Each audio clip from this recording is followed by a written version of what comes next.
Welcome, Purple People podcast fans. It is Monday, November 8th, 2021, and I am practicing my radio voice for an up-and-coming short film by Kyle West. What's up, everybody? I'm Kyle Smith. This is episode 454 of the Purple People podcast, Kene Kel. I'm super proud of that. It's a good title. Right. We're going to recap the Vikings-Ravens game yesterday, and it is a twofer show, and if you guys have watched any episodes before, you know when Kyle West and Kyle Smith are here, things go off the rail very fast because we need adults. Folks, put the earmuffs on. Yeah. It's going to be one of those shows.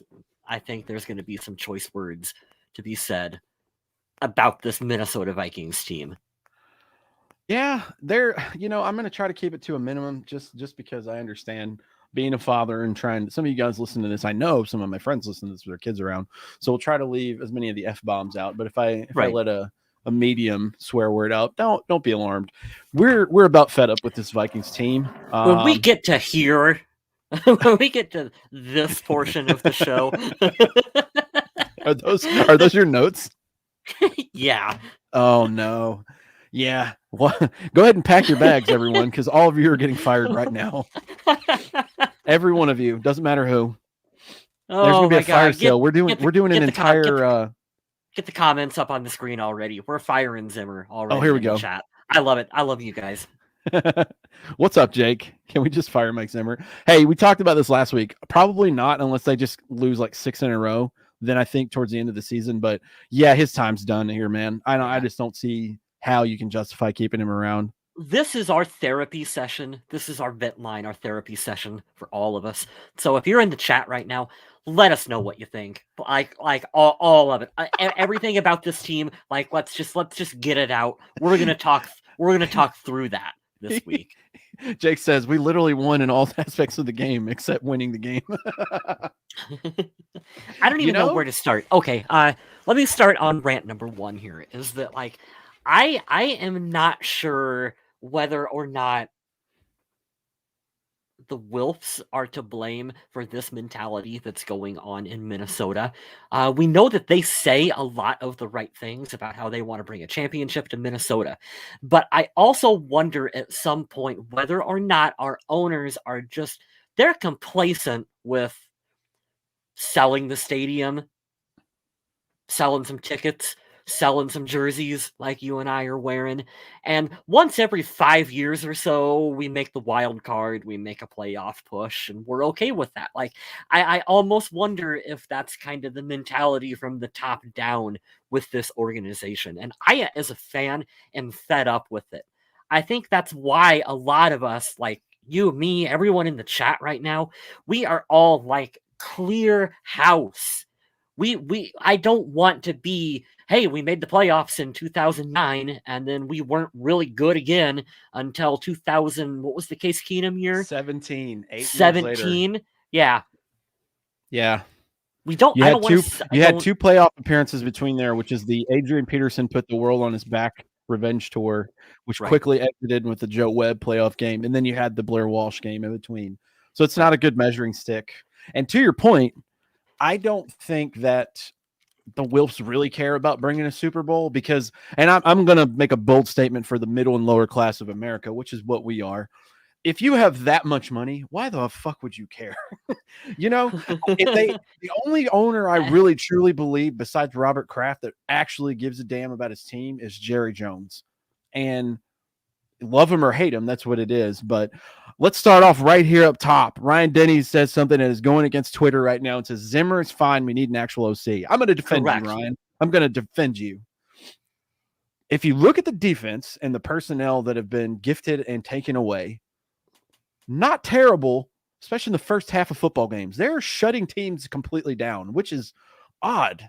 And I think Lamar Jackson played into his typical, like, I'm going to play this role that I've been playing for the last 2 years and see if they'll bite on it. The Vikings were like, yeah, no, we're not biting on that. I am 100% in agreement with you. I don't know what the hell Clint Kubiak is doing once we get past the first 25 minutes of a game. I have no idea. I can tell you one thing, and Kyle West, this is one of his points he's going to say, and I'm going to steal it from him now, and we can talk about it. If you keep targeting Justin Jefferson 3, 4, 5 times a game, he is going to leave. He's going to go. You're going to get digs all over again because this kid is They're stupid talented, we're and I realize you have to run the ball because Dalvin Cook is awesome. Play action that shit. Open it up. Take a shot every once in a while. And you know what? This is the part where I hate Kirk Cousins. He's safe. He's going to do the safe Teddy Bridgewater thing. He's Teddy Bridgewater with a better arm. It's infuriating. I'm so pissed and he's thinking not about the it. I'm pissed. I already have like 5 different points I want to touch upon just Let's based go. on everything that you just said there. Where do I start? Go back, put Ryan's comment back up on the screen here for me for a minute. The flip side to what you said, Smith, and I will agree with you to an extent, is that you have to hold Mike Zimmer accountable for the decision to put Clint Kubiak in charge of the offensive coordinator position. We need a new OC. That is blatantly obvious. But it was also Spielman and Zimmer who both had to sign off on Clint Kubiak being put into a position that he is clearly not capable of doing at the And moment. let's do this before we keep going. I'm not saying that he might not be a good OC later, but I don't think they did much. I think they said, you know what? We're just going to skip this entire 2-week process of interviewing guys and narrow it down. We're going to take the guy whose dad was here and he knows and he can call him whenever he wants. He's like, this will work because he has the blueprint. You can understand how Mike Zimmer talked himself into that because we've been through a lot of offensive coordinators. They hired Gary Kubiak. They wanted to make an easy transition into Clint, thinking it'll be the same system. It'll be Kirk gets to keep pretty much the same system and coordinator because he was on staff, right? This is what this team does under Zimmer. They hire internally. For better or for worse. On paper, it makes sense, and I understand why they came to that decision. It was the wrong decision. Yep. And that's why I do think that you have to hold him accountable for that. And here's the glaring fact here, and this is to prove your point. Okay. Top 5 offense last year until Gary left. Same personnel. Literally the same personnel. You upgraded on your O-line. Yeah. Same personnel. You upgraded your O-line at left tackle. I want to loop back to Justin Jefferson. We'll get to Justin Jefferson in a minute, but if I don't fit this in now, we're never going to get back to it. This is not a theory that I came up with. I heard this on another Vikings podcast, but I wanted to share it with you guys because it is super, super fascinating. You look at the scripted play at the beginning of the game and how well the Vikings operate within that scripted play calling. You look at the fact that Zimmer has talked about wanting to script plays coming out of the half, which is not something that other teams have done. And then you look at the rest of the play calling and game management skills, and there is such a difference between that opening drive and what happens afterwards that it almost doesn't look like they're coming from the same play caller. I almost wonder, is the opening series being scripted by Gary Kubiak? Dum dum dum. And is Clint Kubiak taking over the play calling afterwards? And as soon as he runs out of the scripted plays that his dad came up with, it's just absolutely nightmare scenario for the Minnesota Vikings. That is one of those things that as fans, we will never know. We're never going to know the answer to that. But as soon as I heard that, I was like, wow, that makes a lot of sense. What do you think? I'm not ruling that out at all. Yeah. Especially now when Twitter's, but that Zimmer and Kubiak Jr. are out there listening and they can feel the heat. It's like this in their office every morning. For as much as Mike Zimmer doesn't like the media. Andrew, let's just FaceTime Gary the whole time. I agree, Andrew. Hey, maybe that's what he wanted. He's like, hey, I'll do it. Can I just do it from my couch? Can we do this remotely? COVID has made it a lot more fun to do this from home. Yes, please. Yeah. But for as much as Zimmer doesn't like social media and doesn't like the media in general, they sure do seem to know right away what Pro Football Focus says about the team, about the players. They sure do. So there is someone in there. To be fair, too, Florio from Pro Football Talk is definitely he's definitely a Vikings fan. He shits all over this team every chance he gets. Anyway, let's talk about Justin Jefferson. Let's do it.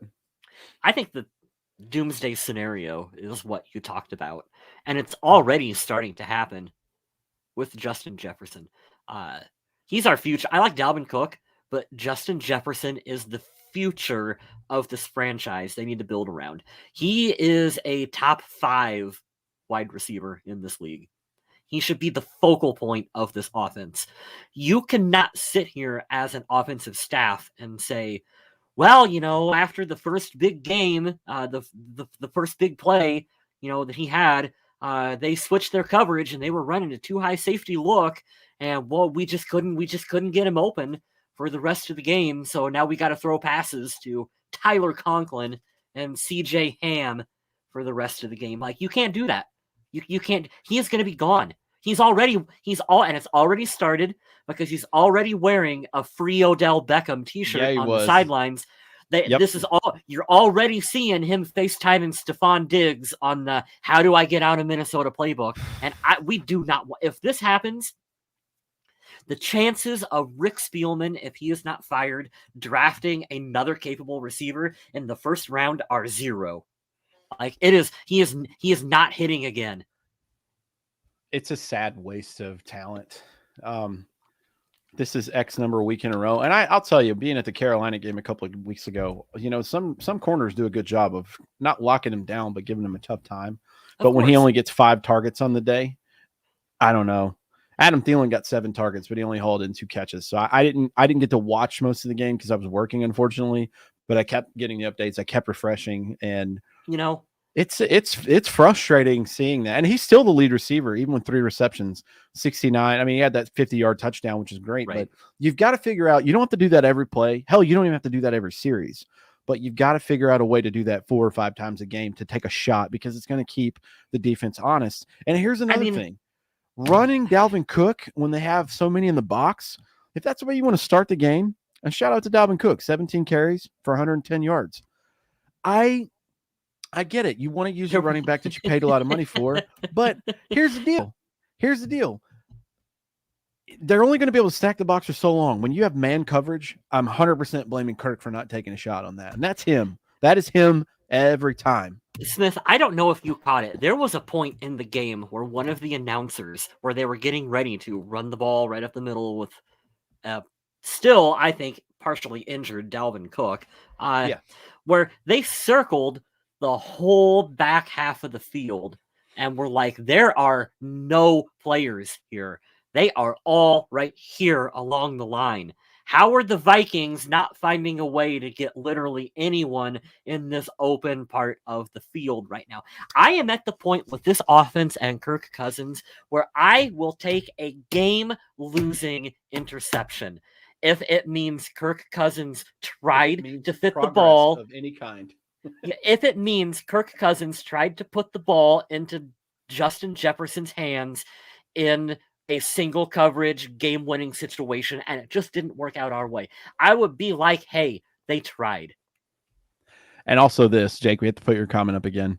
That fake Statue of Liberty in the first half, let's never do that again. Yeah, that's not the creative juices we're talking about. You know what I'm talking about? I'm going to bring you back to a play because I remember this play.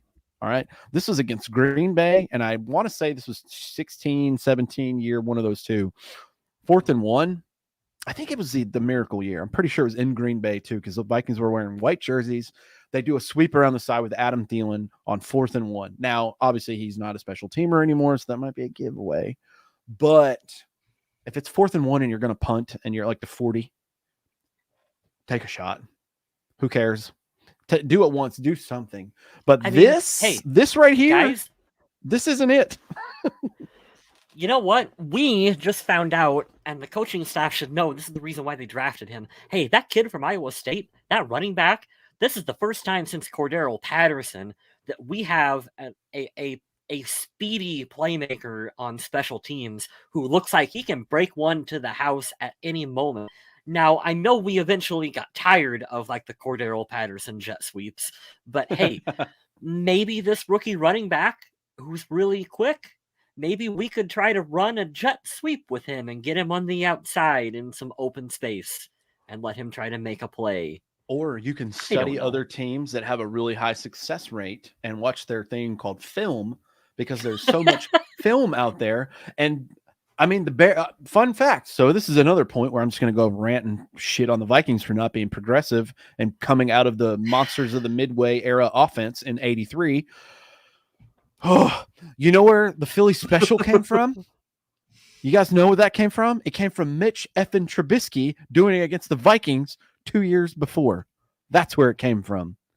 It's frustrating. You can steal plays. They work. Okay. What's frustrating here is that we all recognize there's talent on this team. I don't need to go through the list of potential weapons on offense. You guys know them.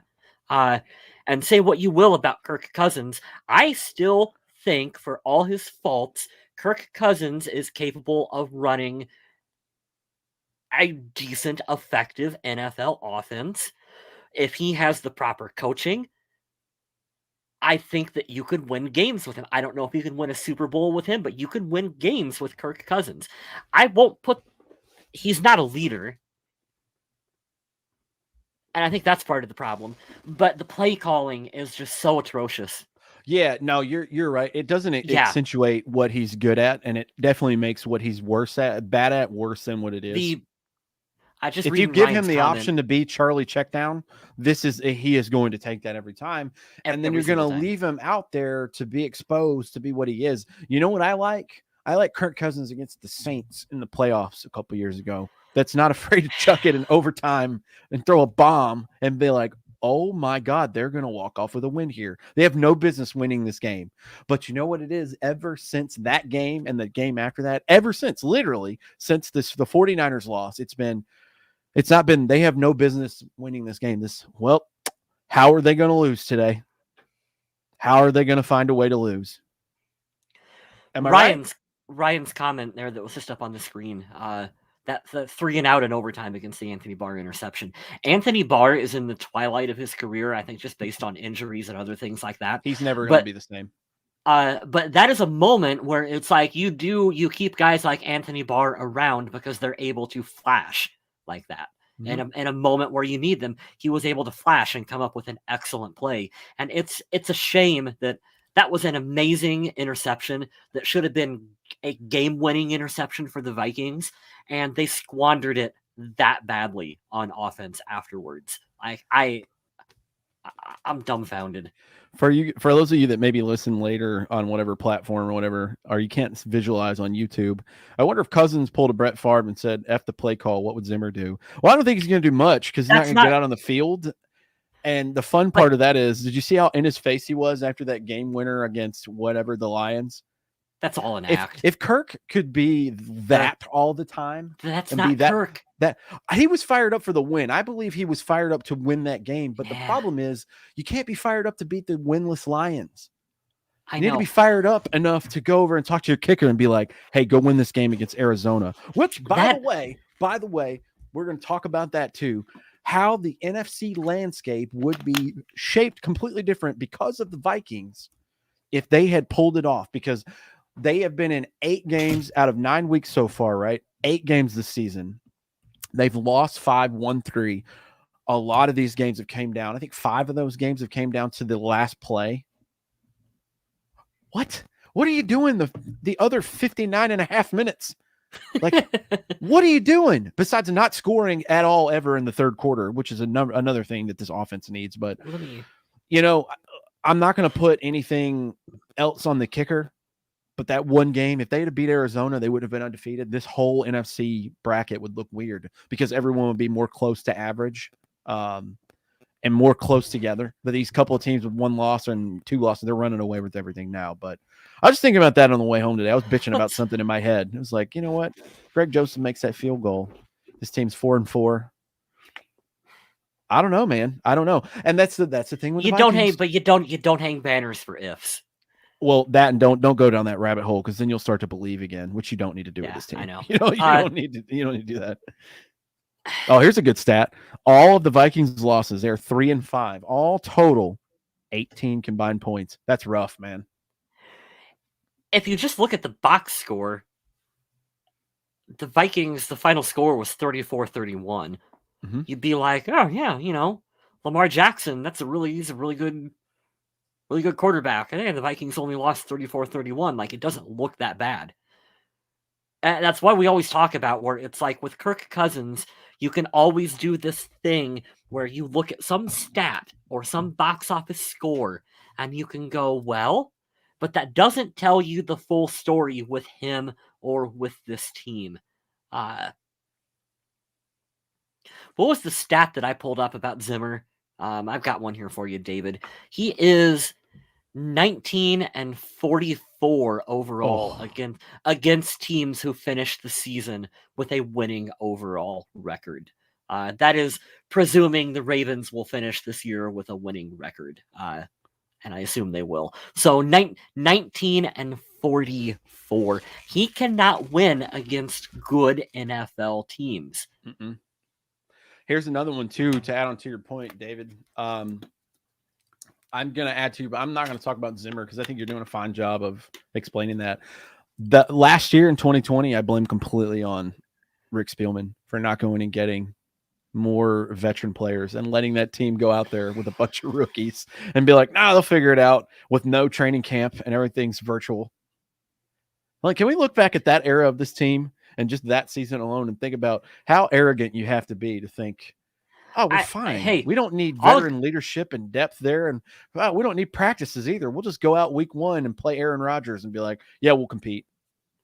I agree with Ryan in the next comment here. Actually, the Vikings defense played a damn good game against the Baltimore Ravens. Well, they were on the field most of the game here. And look at this. Time of possession, 46 minutes. Yeah. I mean, it felt like from about 8 minutes on in the third quarter, the Vikings defense was on the field for the remainder of that game. They were absolutely gassed at the end of that one. So I actually think they played a fairly decent game, all things considered. Especially you look at the injuries and you look at the young players who were just thrust out there into a starting position for this team. Another segue. I'm really excited about it. Another segue. There you go. Go for it. Okay. I'm going to call out a specific name or 3 here, and I don't care because I don't have anything to lose, and I am calling you out on the internet because you need to be better at your job. I don't mind him so much. Ben Gessling, I've been a fan of his work forever, but you are tied to Andrew Kramer on Vikings Insider or whatever podcast you weren't. First of all, look, we're going to go over some controversial shit because a lot of people don't agree. Some people do, and I don't care. I'm going to speak my mind like Aaron Rodgers did the other day about vaccine stuff in a little bit, but the whole internet, all of the Twitter has been talking about all year, shouldn't have extended Harrison Smith. He's not that good anymore. He wants to retire a Viking. We need to get blah, blah, blah. A kid comes in and makes a play, and you guys are riding his jockstrap like you did for Matt Flynn and Brock Osweiler and whoever had one good game. Andrew Kramer said it yesterday. I'm calling him out by name. Says, yeah, we lost yesterday solely because of Harrison Smith. Fire yourself, Andrew. Go be homeless and fire yourself. You are an idiot. You're dumb. And I can't believe that one of you gets paid to write for a paper. You're a moron for saying that. It wouldn't have mattered if the offense doesn't score points. I understand the defense was on the field for over 3/4 of the game. I get that. But the offense is trash. Harrison Smith, the one you guys drug through the mud the first 7 weeks, is all of a sudden is the MVP on the defensive side of any football team. You're not going to have your cake and eat it too here, first of all. Secondly, who's that guy you brought up today? Zud? Is his name? Yeah. Yeah, same thing. I'm going to read it here. I'm so irritated about this. Don't be that guy. Don't ever be that dude. Yep. Minnesota Vikings rookie 4th-round safety Cam Bynum had 9 snaps going into Sunday. He played 98 snaps with a PFF grade of 90.0. Truly remarkable. Had 11 tackles and an interception. Was it really necessary to extend Harrison Smith? Who are you going to put out there, Zud? I would like to see the tweet where you said Cameron Bynum is the next Bobby Wagner or whoever back there. Or next no, Ed let's Reed. not. I don't want people to think that we're knocking Cameron Bynum. Right not now, at all. Not at all. And kudos to you for coming in and playing well. He stepped in and played a really good game for the Vikings. 100%. Let's throw that out there. I was expecting there to be a more noticeable drop off. Thank you, Yep. from not having Harrison Smith on the field, which is why I was a little confused, because you can look at the Pro Football Focus score and say, hey, he had a good overall grade, he had a good game. So what are we saying that if we took the player out who had a good game and put in Harrison Smith, that we would have won the game? What was his overall ranking? 96? Well, no, his overall PFF grade was a 90.0, which is incredible. That's blue chip Pro Bowl stuff. So we're saying that Harrison Smith in that game would have had a better overall grade, is what they're implying, right? They're saying that we should have not extended Harrison Smith and we should have went with this kid the whole time. Oh. None of these reporters and none of these wannabe freaking coaches, they're no better than you and I, except they for some reason get paid more to talk about it. They're out there talking about Cameron Bynum being the next fucking Ed Reed. You didn't say this the whole year. And you know what? Be smarter. I want to curse and I want to say vulgar, nasty things because I'm really good at it. But you know what? I'm going to insult you on the base level of intelligence because it seems to be lacking where you're at. You have not said this one time in your entire Twitter history. You know what I All dislike? of a sudden, they want to go off and do it. That's what I told Kyle. I said, these are the same guys that would have signed Matt Flynn as a GM and Brock Osweiler. These are the same people. That's who you are. Shut up. Okay, I'm done. You want to know what I dislike is that, and I don't know whether or not this is just Vikings media or just like all of football media, but there was a lot of talk about how Patrick Peterson had been underperforming for the Minnesota Vikings. There was a lot of that all over Twitter. As soon as Patrick Peterson got hurt, now all of a sudden it's how big of a hole there is in the Vikings secondary because they no longer have Patrick Peterson. Now, I actually thought that Patrick Peterson was playing pretty good football for the Minnesota Vikings when he was out there. It's because he was. I felt that all along. Also, Breland was playing pretty terrible. So we're just going to focus all of our attention over there. It's hard telling. He kind of improved his play a little bit. If teams would have tried to focus more on Patrick Peterson, we'll see when he comes back. But that's that same thing you said, too, about when he's playing, he wasn't doing well. And then when he's not in the lineup, it's such a big blow for the Vikings. We can't decide. We can't decide what we're doing. It's so much. This is why social media has ruined this country of on all levels. And I'm telling you this now, as a social media user, you don't get checked for stupid things you say. And when you do, it's usually because somebody's being very nasty to you, which I get. If you're not held accountable, if you can steal out of a supermarket every day and you never get caught, you're going to keep stealing until you get caught. So I understand that notion, but you're Bill right, Belichick. man. And win lots of Super Bowls, kids. Yeah. Steal that Hershey bar and win lots of Super Bowls. Yeah. But that's the thing. These guys, they'll say whatever they can to get a like or a click, and they ride the wave of emotion that is that 24 hours right after a game. And it's stupid. We always try to give you guys our honest opinion. Absolutely. And when we're wrong, thanks, David. we will tell you, hey, you were wrong on that. I was wrong on that. We've talked about this before. Adam and I did a whole segment years ago where we talked for 15 minutes about the importance of Greg Jennings to the Minnesota Vikings. And the very next day, Greg Jennings got cut from the team. And so the next podcast, Adam and I were both like, hey, we were wrong. It happens. We felt that's what we felt. And that's not what happened. And we always try to own up to that here on the show. Mm-hmm. And I will also say, we are fans. We don't try to be journalists. Adam a little more because he writes for the Viking Age. So he covers the team.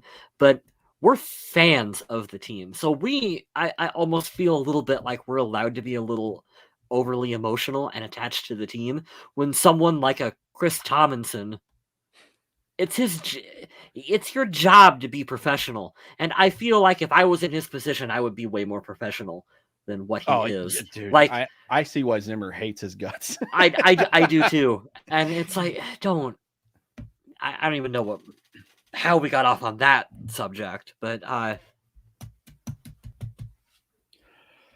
right, here's where I lose all of our followers here. we're going to talk about this COVID shit because Aaron Rodgers is my new hero. I love everything that he did on Pat McAfee on Thursday, expressing his beliefs. I'm going to start this out because I don't want anyone here to jump in and start a war. All right. We're here to have differing opinions, but to be respectful to each other. And I brought this out just because I want you to know I was in the military for a very long time. So if you think I have conservative roots, you're probably right. I'm not here to tell you about my beliefs and my politics and stuff. All right. This is it, boys. I am vaccinated. All right. This is not fake news. This is a real thing.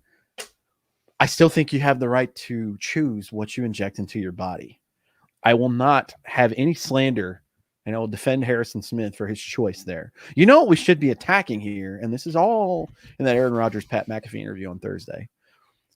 When are we going to acknowledge the stupid rules that are arbitrary that the NFL has in place now? You've seen Kirk Cousins have to stand at the podium where he is more than 6 feet away from the media wearing a mask. After he's already tested negative that day. These are the stupidest thing I've ever seen. Yeah. Much like when you go into a restaurant anywhere, once you sit down, that magic COVID bubble doesn't affect you. I'm not here to play the semantics game and the politics. Leave all that shit out of it. I'm not even talking science anymore. I want the common sense to take over. I don't want to hear any slander about that because I heard it so many times on other podcasts that I enjoy listening to. Well, Harrison Smith is selfish. Fuck you, dude. Don't bring that up. Don't take that cheap way out of there like that. Are you mad that he didn't play? Yes, I am too. Yeah. But that's like, I give a shout out to my ex-wife on here. We're really good friends now, and she's pregnant. You know, if you have a scare and you don't want to be infertile, and that might be one of the side effects you consult with your physician about, why would I yell at you and tell you to do something? Like it just goes down so many. It's got so many olive branches to sensitive things we talk about. It's so funny. Go ahead. Sorry. Without falling too deep down this rabbit hole, I will say that I think a lot of the media attention towards Aaron Rodgers right now really is coming from this place of we're pissed off that he went to the Pat McAfee show instead of going on to the Rich Eisen podcast or going on to the Colin Cowherd show or going on to ESPN. I do think there is a lot of jealousy from these other media outlets that he went to the Pat McAfee show talking about it. Yeah, because he has a trust with Pat, and I love that about his show. I love that so much. Would any of those other platforms given him essentially, 40 minutes to just talk? Yeah, there was very little questions asked. He just had him. He had a time to, and you could tell this was presented very well on his behalf. Of whether you agree with the information or not, we're talking about the platform that they have, and I think it took a lot of balls to do that in this day and age. Because, hey, his partnership with whatever health insurance hospital place, whatever, they cut ties immediately. Right. Shout out to State Farm for sticking with him and saying exactly what Jake is saying here, which is what this is how we should all agree with it, right? Hey, we don't agree with everything Aaron said, but we do agree with the right of you choosing what you could do with your body, blah, blah, blah, this and that. That's all we're trying to get to here. We'll move on before we get kicked off YouTube. Yeah, no, we're losing all of our Viking fans here. That's also the world that we live into. But I just wanted to make the comment that you don't have to agree with Aaron Rodgers, but you should at least listen to the full interview. I think that it's important to listen to him articulate why he came to the decision that he came to. And then you can have whatever opinion on it you want to, but I think you should do a little more than a TikTok. Okay, anyway, let's get back to Vikings football. Yeah, I appreciate you guys too. Andrew, I agree with your comment. I wanted to say it as well as type it in there. I get it. We all get emotional about this because it's a touchy subject. Like, I got COVID in December last year, and it's real, and it sucks. It beat the shit out of me. I've said that many times in the show, but we're not going to talk about COVID anymore. This is unfortunately, and Kyle, Adam and I went all back and forth on this, and we all have varying opinions between us too. I said, when this is over, and Kyle laughed. He goes, "This ain't going away, man." And I'm like, you know what? You're right. This isn't going away, and we're going to have to find a way to deal with it. But we're just eventually, well, I don't know. This is really frustrating because if the team was winning, we wouldn't care about any of this stuff. But the team is not winning. They're finding, I wouldn't even say creative ways to lose. They just keep going back to I guess we'll do an overtime loss again. I want to talk about Dalvin Cook for a minute. Yeah, let's go. He is looking, and I think it's because he's not fully healthy. He is looking more and more like Adrian Peterson, but not necessarily in a good way. What I mean by that is he's looking like the Adrian Peterson that you have to run up the middle and get no gain, loss of 2. Then he hits a 50-yarder, and then he goes quiet for the rest of the game. And then he'll hit another big one. And the danger of that feast or famine style running back is that we are consistently putting conservative Kirk Cousins, who wants to check down. He wants to check down. We're consistently putting him in second and long, third and long positions.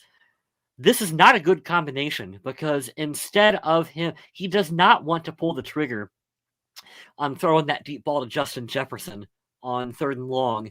He will check down to CJ Ham or Tyler Conklin. And this is part of the problem. The overall philosophy of the Vikings is so toxic right now that it's like we don't understand our own players on our own team, and we're not putting them in situations to succeed.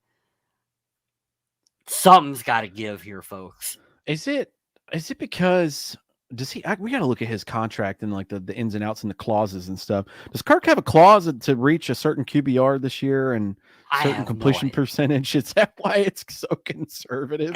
Because it's bad. It's selfish. Bad. He's a selfish player. I don't like. Andrew, I go back and yes. forth. Andrew, yes. Correct. The offensive play calling is too predictable. There's no explosiveness. And I'll tell you one that I love. I'll tell you what I love. Chris Sims, love him or hate him for what his play was, because he was not very good as a pro, but he knows the game way better than we do, right? And his dad was a Super Bowl champ. It's in his blood, I would say. He says that all the time when I hear him talk with Florio about the Viking games. It's always about how conservative this offense is. So there's nothing fancy. There's nothing that scares you about Minnesota's offense. And with these three, the three specialty, or I'm sorry, the skill players, that should scare you, but not the way they present it. What point was I gonna? I was gonna make a point. What was Sorry, I keep talking too long. My bad. No, it's fine. Like I said, I feel like there's so much to discuss about this team right now. So Kirk Cousins, whose comment was that? Andrew had the comment about how they aren't adjusting to the defense. Part of that problem is that Kirk is not your Peyton Manning, Brett Favre, Tom Brady, who goes to the line and starts making adjustments at the line. 100%. And I'm not just talking about the scenario where it's like, hey, this was a run play, and I'm gonna make a check, and we're gonna pass the ball to Jefferson.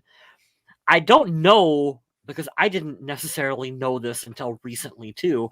Some of the checks that Peyton Manning was doing out there is adjusting protection and is calling out, hey, I need my fullback, my running back, I need you to block here and do this because we're gonna change the run play a little bit to this way. So that's me learning more about football. Kirk Cousins when's the last time you seen Kirk adjusting the blocking schemes to help out? He doesn't. All right, so you have guys that are like Russell Wilson, right? Athletically, what he does is so special, but I'm not too sure about the adjustment. He will find the best matchup and he'll expose it, and if he can extend the play, he does it. Very Fran Tarkenton-ish. Yeah. Shout out. We had to tie that in with the Vikings, right? But Rodgers, Manning, Brady, Breeze, all of these guys are elite, Hall of Fame, will win the game most of the time because of what you're saying right there. I think Peyton was the best to do it, if not 1A, 1B is him and Tom, right? Him and Tom Brady. You're right, dude. I never. You know what I don't understand? Kirk do that. Go ahead. You know what I don't understand? This is 2021. When is the last time you've seen Kirk go up to the line and have two plays called? We're going to call two plays, and you're going to go up to the line. You're going to read the defense, and you're going to do kill, kill, kill, and you're going to change it to the second play based on what we don't allow our how much are we paying Kirk Cousins? Isn't he one of the top? Isn't he one of the top 3 highest paid I got you. Hold on. quarterbacks in the Let's go to league? Spot Track. He's way up there. You're telling me that Kirk Cousins is incapable of having 2 plays be called and go up there and like change out of it based on what the defense? He can't read the defense. Like, what are we doing here, folks? So this is on the Vikings. Let's go to all teams. And then let's go to quarterback update. Where does Kirk rank? He is number 8 out of all quarterbacks. Tom Brady, Big Ben, Matt Ryan, Aaron Rodgers, Stafford, Russell Wilson, Joe Flacco. Wait, on that, never mind. This is total earnings. I want to do. I was going to say, how Joe do you change Flacco, that? What? Oh, yeah, that's total earnings. Kirk is 8th all time. He's earned $161 million. That's crazy, dude. Well, that gives you some idea that we're paying Kirk Cousins a lot of money. To do what exactly? I don't know. So it does total earnings here. I'm on Spot Track, but I'm trying to do like for the season. So I'll try to find that. But yeah, we'll keep going. Yeah, this is wild, man. I don't know. Over the Cap might have it. I guess you guys where I'm filibuster, going. go ahead. I guess where I'm going with that one is that if you want to run an offense where you don't want your quarterback to really read the defense, you don't want him to make checks, you don't want him to make audibles, you're saying, hey, here's our play, go execute this play. We want you to make the safe throw, the safe checkdowns. That's what we want from you. Why don't you just keep Case Keenum? Why didn't you just keep Teddy Bridgewater? Why are you paying all that money to bring in Kirk Cousins to make him make the safe throws? If all you wanted was checkdowns, Teddy Bridgewater can make you the safe checkdowns all game. And he can do it Kirk a hell of a... You'll love this. Kirk Cousins is making more this year than these quarterbacks. You're going to love this. Carson Wentz. Okay. Yeah. Fair enough. Matt Ryan, former MVP. Yeah. Ryan Tannehill. Okay. Jimmy Garoppolo. Okay. Matthew Stafford. Derek Carr. And 1 Thomas Brady. He is number 8 on the average salary this year. He's making $33 million a year. Who's the ahead of him? Who's the top 10? Can you do top 10 for me? All right, so we're gonna go. Ready? Top 10. Number 10, Matt Ryan, $30 million. Yeah. Carson Wentz, 32. Kirk Cousins, 33. Jared Goff, 33.5. Oh boy. Aaron Rodgers tied at 6 for 33.5. Top 5. Russell Wilson, $35 million this year. Ooh, this one hurts. Deshaun Watson, $39 million to not do anything. Dak Prescott, 3 at $40 million. Josh Allen, number 2 at $43 million. And then Patrick Mahomes at $45 million. Now, a lot of these look pretty terrible because Patrick Mahomes is playing like doo-doo this year. Jared Goff getting paid by another team to play for another team. Josh Allen looks all right. Dak looks good. Deshaun Watson that's a terrible look. Because he's not on the exempt list yet, so he's making this money. But yeah, he's up. He's $2 million away from Rodgers. He's $1.5 million away from Rodgers. Just out of curiosity, Russell.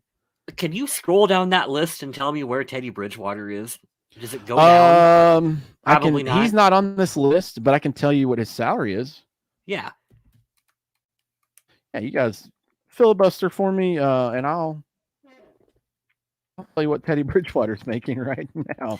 Spot Track. This is why I think that Rick Spielman needs to be held accountable for the mess that this team is into, because nobody seems to be on the same page in this organization.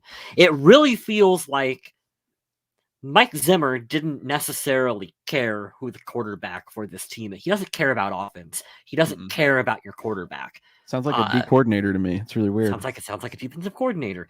Rick Spielman, on the other hand, it just seems like he was more of the one of like, we need to bring in and pay a lot of money for a quarterback. It ended up being Kirk Cousins. And I think there was a quote earlier on from Zimmer where he essentially said that he didn't necessarily want to spend a bunch of money at one position that he would rather have a top 10 defense and have more money on the cap to spend on these other players. And I think that they're was doing that would be the San Francisco approach, and that would get you to a Super Bowl.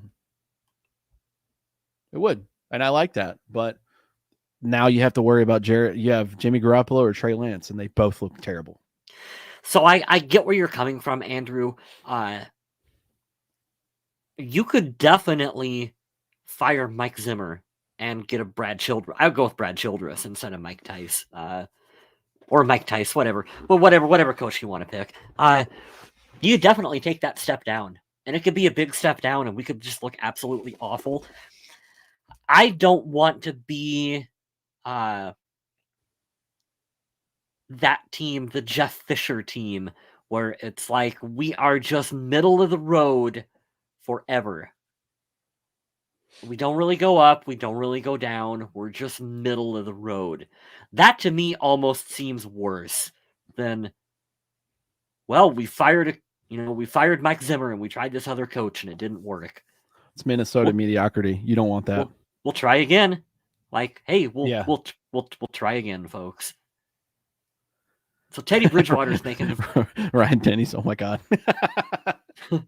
$4.25 million. Look, I rode the Teddy train as hard as anyone else. He is not the answer. I love him to death. I don't think he's the answer, but for a cheap, we're live right now, Scott. For yes, we are live right now. You want to see my butt? We're live. No, I'm kidding. We won't. He got a new tattoo specifically for you, buddy. But like for Denver, they're in that bridge year, no pun intended there, and they're in between quarterbacks. They didn't want to go all in because one wasn't available thanks to a certain Wisconsin team. But I don't know. I guess my point of frustration with it too is that, like, if you're going to pay all this money for a quarterback, the quarterback needs to come in and run the offense. If you're not willing to, no, Halloween is over. Good point, Scott. Is that if you don't want a quarterback to come in and be that field general, if all that you want is for him to make safe throws, no audibles, don't read the defense, don't do any of the things that a top 10 paid quarterback in the NFL should do, then you might as well go get a Teddy Bridgewater.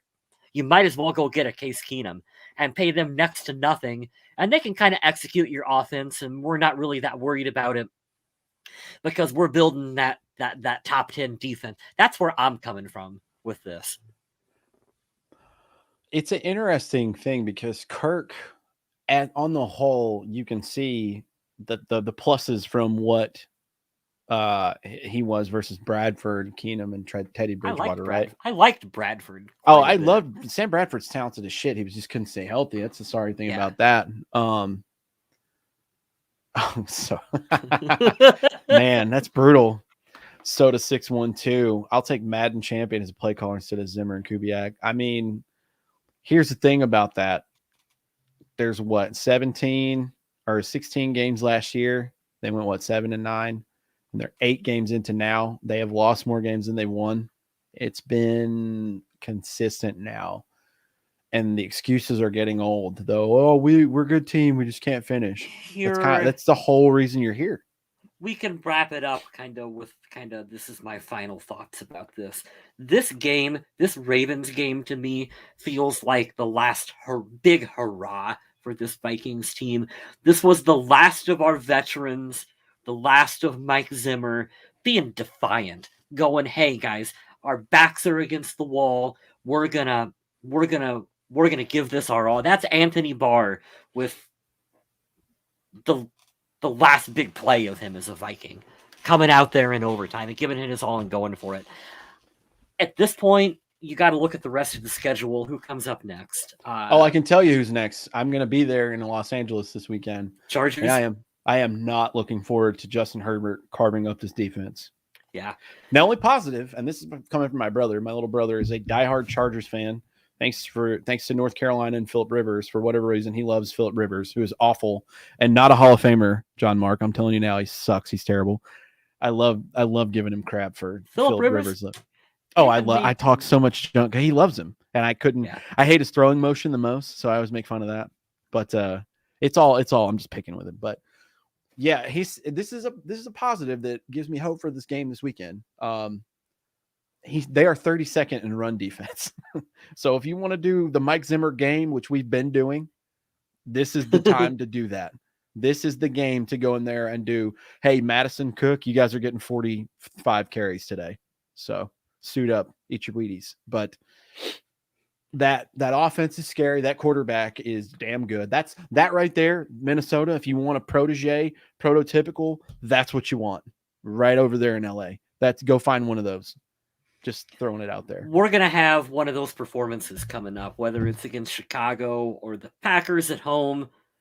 Boy, that has the possibility to be one of those just really embarrassing losses for this franchise. I hope not. If I fly all the way to the West Coast and that happens, I'm going to riot. Yeah. I'm going to be so pissed. We'll see. I don't know. Hey, Scott, shout out to you being in a bungalow on a beach and having super fast internet. Can you come fix my internet, Scott? Can I get some of that fiber? Kyle West, have you tried turning it off and turning it back on again? He's going to throw it 50. Yeah, David, you're 100% right. He's going to throw it too much. Jefferson's going to have 16 targets and 8 catches because. Yeah, there's no in between. There's not. A good point. That's a good point, David. There's no in between with this team. They wouldn't know balanced if it hit him in the ass. David's a good friend of mine. Shout out. Thank you for watching, dude. Yeah. Recapping this game, Vikings lose in overtime 34-31. Play by play. Let's do scoring plays. Vikings go out first quarter, score a touchdown. It's 7-3. They score 2 touchdown and a field goal in the second quarter. Baltimore scores again at 17-10. After the half, Kene Kel does a 98-yard kickoff return, most electric play of the game, 24-10 to start off the third quarter, and then it's all downhill from there. The Ravens score 3 touchdowns in a row. Vikings answer it. Thielen gets another touchdown because that's what he does, 31-31. And then wouldn't you know it, that Justin Tucker is going to come out there and kick the game-winning field goal because that's what he does. Especially after that interception. I had tons of people texting me. I'm literally at the end at work, right? If you ever fly through Charlotte Airport, come say what's up if you see me and my Shepherd right here walking around. But I'm in the box. I'm screening passengers, and I'm checking my phone. We have little breaks. I'm like, they're going to lose. I know they're going to lose. And I just knew it was going to come down to a Justin Tucker field goal. Of course. Why wouldn't it? But people were texting me trying to keep me up to date because they know how much I love this team. And they're 3-5. Don't call it a comeback, baby. I don't know whether it's through design or our quarterback trying to make the safe throw. I don't know why. But folks, we live in a world where the Minnesota Vikings targeted Tyler Conklin 7 times. And he was the leading. Well, him and Thielen were tied. Thielen had 7 targets. So Thielen and Tyler Conklin are tied for the most targets. And Justin Jefferson had 5. Spoiler alert, KJ Osborne, who's also pretty good, only had 2. I like Tyler Conklin. He does not need 7 targets. Just do what these guys, be who you are. Justin Jefferson should get most of the targets. Adam Thielen right behind him. We should hand the ball to Dalvin Cook at least 15 to 20 times. It's crazy how that little formula works, but they found a way to lose again. They found a way. And when they were up, they made it competitive too. That's what pissed me off. When I saw that it went to overtime, I was like, oh, okay. Well, here goes nothing. I mean, they're 1-1 in overtime games. So they did that thing. They did that thing that I don't like when they do, where when I'm pissed off about the team, and then they play really good for like a half of football. And because I'm a Vikings fan, believe it or not, I'm still a Vikings fan. But then I start believing they're going to win. They're going to beat the Ravens. They're going to do it. And then it was just downhill. Mm-hmm. And you just get frustrated. Thielen, our buddy, Adam Carlson, I think you have family over. That's why he's not participating. I'm not going to take away from family time, but he's chiming in to say hello. Who do you think could eat more spaghetti in one sitting, Thielen or Jefferson? Jefferson, 100%. He's younger. He's got better metabolism. I think Thielen knows how to keep it tucked in and be casual Yeah, but professional about dinner. here's the I could thing. see Justin Jefferson being like, I'm going to eat 3 plates of spaghetti, guys, because I can. Here's the That's thing, a good though. question. Thielen's from the Midwest. We like our spaghetti in the Midwest. Mm-hmm. He probably had like spaghetti Thursdays or something growing up. Oof. And you can't ever just make like a normal amount of spaghetti. Like you have to make like a large pot of it. So I'm gonna give the nudge to Thielen. He probably had a lot more spaghetti growing up than Justin Jefferson. What do you guys think? We're going to end the show on that. All right. So we're 1 for Justin Jefferson. We're 1 for Adam Thielen. Who could eat more spaghetti in one sitting? I'm going to tweet the Vikings about that and ask. I'm going to tweet both of those guys. Tater tot hot dish. Was it pizza ranch spaghetti? God, I hope not. No. Ugh. Oh, chili's good. My dad made chili the other day. It was really good. Uh-oh. This is good. I had a date with me during the game, and she was trying to pep me up. You guys are playing well. Y'all are winning. I don't understand why you aren't excited. Yeah. We know. Girl. Poor girl. Vikings. We're Vikings fans. We know why we're not excited. We know. We've seen this movie 100 times. We know how it ends. You want to know what's frustrating? It can be a completely different coaching staff. There's like no one left from like that Joe Webb playoff game, other than maybe like Dennis Ryan, the equipment manager. Andre's still, he'd be the only one, right? Andre Rick Spielman. Like anyway, very few people left from that time period. And it's still that game. We have a good scripted opening drive and then everything downhill afterwards. And we're all these years later, look at what problem this came back to this team. We have a good opening scripted drive and it's everything downhill afterwards. There's no evolution in that though. Like you said earlier, to your point, Brady's going out there and he's adjusting things. That whole team would die on the hill for that guy. There are people in the locker room looking at Kirk like, really? Yeah. Really? Yeah, I'm not blaming it all on Kirk. I'm not saying that at all, but I'm just... That's another thing this team's playing behind the 8 ball, and they're not going forward with the league. And even if it's only one, I mean, you ask Philly fans, even though that city's full of trash cans and I hate them, what's it like to win a Super Bowl recently and your team's never won one? That's all this whole franchise wants. You know, have one that you can hang on to and have that feeling. You haven't had that feeling yet. And that's all you want. Yeah. How do you get there? Not by doing what you're doing now. I can promise you that. Jake, Casey's Pizza is awesome. So there you go. Oh God, Smith, John Gruden's not coming in. That's funny Smith, though. Have you ever had Casey's Pizza? I have not. But sir, you have to come here and have Casey's Pizza sometime. We'll do. By the way, I said it last week. I put it up on the podcast page. I'm glad you said that to kind of transition out of this episode where we go rampant and crazy for an hour. I'm selling my tickets to the Week 18 Bears game. They're pretty good seats. I just want to break even on them. It's up on the Purple People Podcast Facebook page. So if you'd like to go to a game, let me know. I really wanted to see US Bank Stadium, but work is going to take over for that. So unfortunately, I can't make it. So if you want those tickets, shoot me a message. Watch us lose this game. Her dad's a Browns fan. Oh, God. That poor guy's been through the ringer. That's what it feels like, though. I mean, we all sit here and we know when we're going to lose games. We know. We've been here before. Yeah. We know a thing or two because we've seen a thing or two. Wasn't it like 18 points or something? Which part? Scott's question up on the screen. Losses. How many total points have we lost by now? Oh, yeah, 18. Yeah, it's up here. I'll find it. I'll scroll up. Let me see. One of our wonderful viewers put that up on the screen earlier. There we go. All of our losses are by a combined 18 points. It's so bad. All right. And again, that pulls into that stupid ass narrative that Kirk Cousins is actually doing pretty well. And the offense is doing pretty well. Because, hey, we've only lost by 18 points total the whole season, so they must be scoring points, right, Kyle Smith? Well, they must be doing something right. I don't know. Well, all right, Andrew, thank you for reminding me. You are being the centerpiece that Adam's not here now. I'm going to talk about the Survival League. First of all, I would like to kindly, I'm going to swear, so go ahead and turn your volume down if your kids are around. Yeah, fuck you, Dallas. I appreciate you losing to the Broncos of all teams. at home with Dak Prescott and kicking me out of the survival league. Jesus, man. So in week 9, there were 6 people eliminated, including myself. And it was 2 teams that did this for us. At least I didn't pick the Buffalo Bills that I thought were going to run over the Jacksonville Jaguars. Unfortunately, Adam from our show was eliminated as well. Team name is Jesus. That's funny.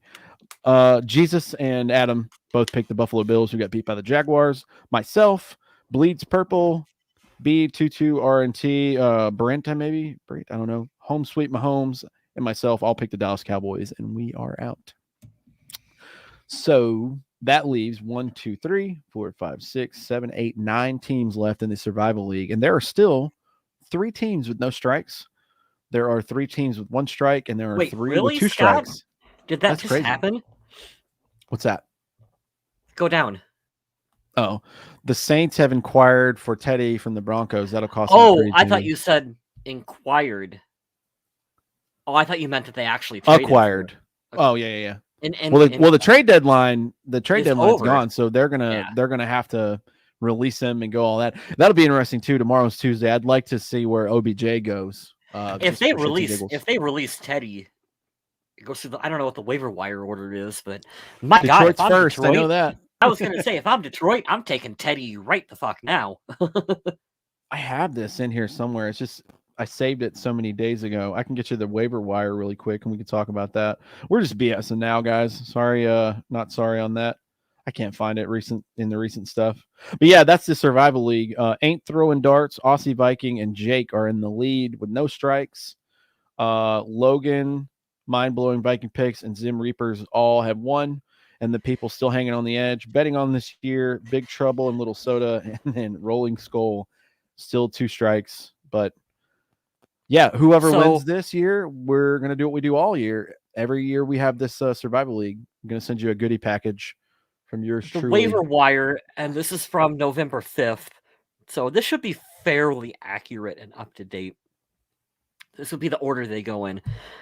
Detroit, Miami, Texans, Jaguars, Jets, Giants, Washington football team, Eagles, Seahawks, Chicago, Atlanta Falcons, 49ers, Vikings at number 13, Colts, Patriots, Broncos, Browns, Chiefs, Panthers, Chargers, Steelers, Bengals, Saints at number 23. So you have all those teams picking before the Saints that Teddy would have to go through the waiver wire. I mean, you would think Detroit.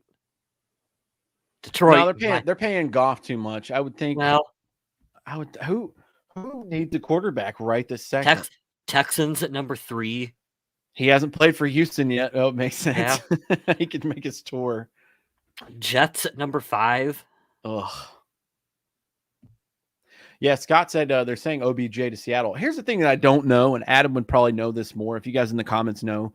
So waivers, so you can go through as long as this team agrees to pick up the salary, he's going to go. But I read from Schefter or whoever on Facebook saying he's like, hey, I don't want to just go to any team. I want to go to a contender. But how do you, I guess, do you take that risk if you're a shitty team and you say, well, we're going to take you anyway? So just be like, no, I'm not going to play for you. Yeah, if you're Detroit, if you're like, hey, we're going to take Odell, and Odell's like, fuck you guys, I don't want to play for Detroit, then you're paying. You're just doing the stalemate thing. And this is going to be one of the first instances of like NBA style stuff where they're like, I'm not playing for you.